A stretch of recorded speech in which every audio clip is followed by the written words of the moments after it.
आइए देखते हैं मध्य प्रदेश की दोपहर की बड़ी खबरें। मध्य प्रदेश के किसानों के लिए बड़ी खबर है। अब हर साल खाते में आएंगे 12,000 रुपए। आपको बता दें, खेती किसानी को लाभ का धंधा बनाने के संकल्प के साथ मध्य प्रदेश सरकार और केंद्र सरकार ने हाथ मिलाया। राज्य के अन्नदाताओं के लिए एक बड़ी खबर है। अब उन्हें साल भर में मिलने वाली आर्थिक सहायता को 2 गुना कर दिया गया है। जहां पहले किसानों को केवल केंद्र की योजना पर निर्भर रहना पड़ता था, वहीं अब मध्य प्रदेश के पात्र किसानों को सालाना कुल 12,000 रुपए की सीधी आर्थिक मदद मिलेगी। 2 योजनाओं का संगम, किसानों को 2 गुना दाम। मध्य प्रदेश में किसानों को मिल रहा यह डबल बेनिफिट 2 महत्वपूर्ण योजनाओं के एकीकरण का परिणाम है। पहला है पीएम किसान सम्मान निधि। इस योजना के तहत देश के सभी पात्र किसानों को सालाना 6,000 रुपए मिलते हैं। यह राशि 2-2 हजार रुपए की 3 बराबर किस्तों में सीधे बैंक खाते में भेजी जाती है। दूसरा है मुख्यमंत्री किसान कल्याण योजना। केंद्र की तर्ज पर मध्य प्रदेश सरकार ने भी अपनी योजना शुरू की थी। पहले इस योजना में 4,000 रुपए दिए जाते थे, लेकिन अब इसे बढ़ाकर 6,000 रुपए सालाना कर दिया गया है।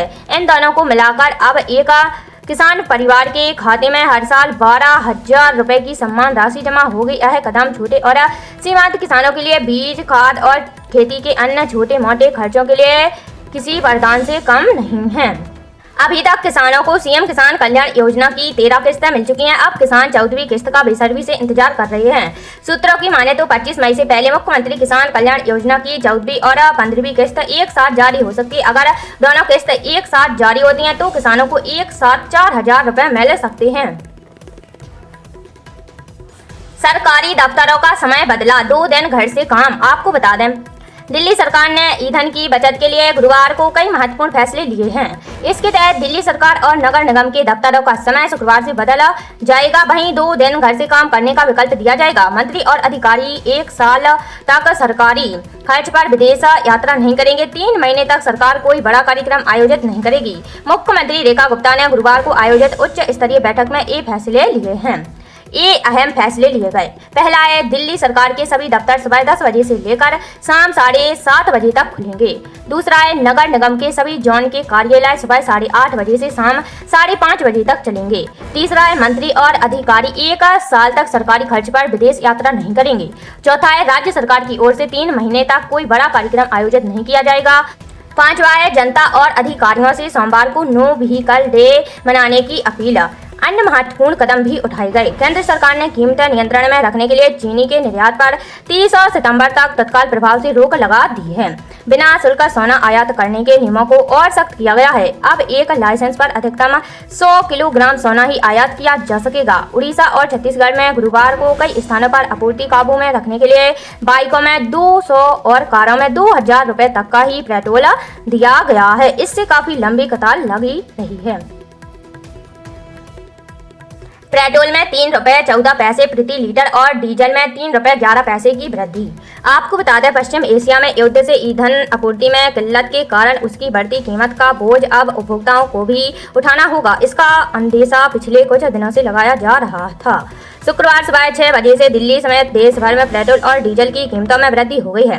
पेट्रोल के दाम में प्रति लीटर 3 रुपए 14 पैसे की वृद्धि हुई है, जिससे अब यह बढ़कर 97 रुपए 77 पैसे के आसपास हो गया है। डीजल 3 रुपए 11 पैसे प्रति लीटर महंगा होकर 90 रुपए 67 पैसे पर पहुंच गया है। पश्चिम एशिया संकट ने आम आदमी की जेब पर बोझ बढ़ाया। आपको बता दें, पश्चिम एशिया संघर्ष के चलते पैदा हुआ ऊर्जा संकट अब आम आदमी की जेब पर भारी पड़ रहा है। खासकर आम जरूरत की वस्तुओं के दाम लगातार बढ़ रहे हैं। अकेले दूध नहीं, बीते 2 महीने के दौरान कंपनियों ने खाद, तेल, मसाले, सूखे मेवे, चाय पत्ती, साबुन, शैम्पू से लेकर अन्य वस्तुओं के दामों में 10 से 30% तक की बढ़ोतरी कर दी है। कंपनियों ने कीमतों में बढ़ोतरी को लेकर स्मार्ट तरीका अपनाया है। पहले उत्पादों की मात्रा को कम किया और अब धीरे से कीमतों को बढ़ा दिया है। मार्च के अंत तक एक ब्रांडेड कंपनी का 1 किलोग्राम की चाय पत्ती का पैकेट 500 रुपए का था, जिसकी कीमत अप्रैल में बढ़ाकर 515 रुपए कर दी गई है। अब वह अधिकांश स्टोर व ऑनलाइन डिलीवरी प्लेटफॉर्म पर 539 से लेकर 545 रुपए के बीच बेचा जा रहा है। खाद्य तेल महंगा। सिर्फ चाय पत्ती नहीं, खाद्य तेल की कीमतों में बीते 2 महीने में करीब 30 रुपए प्रति लीटर की बढ़ोतरी हो गई है। अगर किसी कंपनी ने कीमतों में कम बढ़ोतरी की है तो उन्होंने बोतल का आकार कम कर दिया है। खाद्य तेल की कीमतों में बढ़ोतरी 10 से 20% के बीच रही, जिसमें आने वाले दिनों में अधिक तेजी देखने को मिल सकती है, क्योंकि भारत अपनी जरूरत का 60% से अधिक खाद्य तेल आयात करता है। इन उत्पादों के दाम में हुई बढ़ोतरी। मूंगफली गिरी के पहले दाम 160 रुपए थे और अब 200 रुपए हो गए हैं। रिफाइंड ऑयल के पहले दाम 135 रुपए थे और अब 148 रुपए हो गए हैं। सरसों तेल के पहले दाम 170 रुपए थे और अब 190 रुपए हो गए हैं। पीली सरसों तेल के पहले दाम 210 रुपए थे और अब 230 रुपए हो गए हैं। चावल के पहले दाम 60 से 120 रुपए थे और अब 70 से 130 रुपए हो गए हैं। जीरा के पहले दाम 300 रुपए थे और अब 360 रुपए हो गए हैं। चाय पत्ती के पहले दाम 500 रुपए थे और अब 545 रुपए हो गए हैं। सूखे धनिया के पहले दाम 180 रुपए थे और अब 220 रुपए हो गए हैं।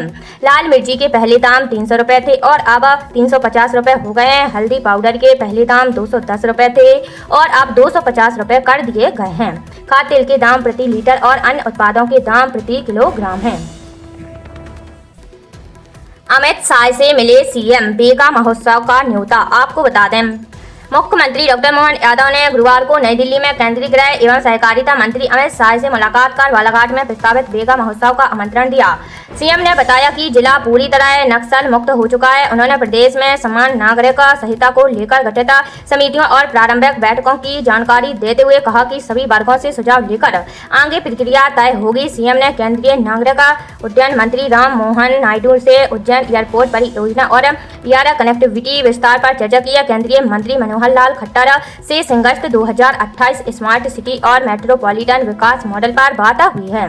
केंद्रीय जल शक्ति मंत्री CR पाटिल से गेहूं खरीदी लक्ष्य बढ़ाने, सिंचाई परियोजनाओं व जल संरक्षण योजनाओं पर चर्चा की गई है। वहीं मुख्यमंत्री डॉक्टर मोहन यादव ने दिल्ली मेट्रो में यात्रा कर सार्वजनिक परिवहन अपनाने का संदेश भी दिया है।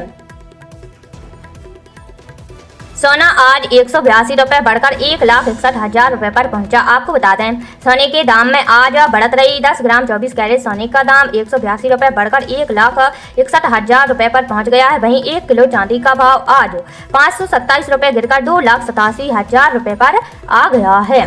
सरकार ने सोने चांदी पर इम्पोर्ट ड्यूटी 6% से बढ़ाकर 15% की है।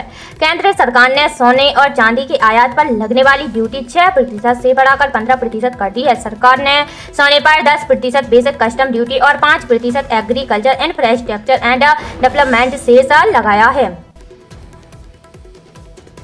केंद्रीय मंत्रिपरिषद की बैठक 21 मई को। आपको बता दें, मोदी सरकार की मंत्रिपरिषद की बैठक 21 मई को होने की संभावना है। पीएम मोदी की अध्यक्षता में होने वाली इस बैठक में सभी केंद्रीय मंत्रियों, स्वतंत्र प्रभार वाले केंद्रीय राज्य मंत्रियों और अन्य केंद्रीय राज्य मंत्रियों के शामिल होने की उम्मीद है। सूत्रों ने बताया कि बैठक में विभिन्न सरकारी योजनाओं और कार्यक्रमों के अलग अलग पहलुओं के अलावा मंत्रालयों और विभागों के कामकाज की समीक्षा किए जाने की उम्मीद है। मोदी 3.0 सरकार के 2 साल पूरे होने से पहले कैबिनेट में संभावित फेरबदल को लेकर चर्चाएं तेज हो गई हैं।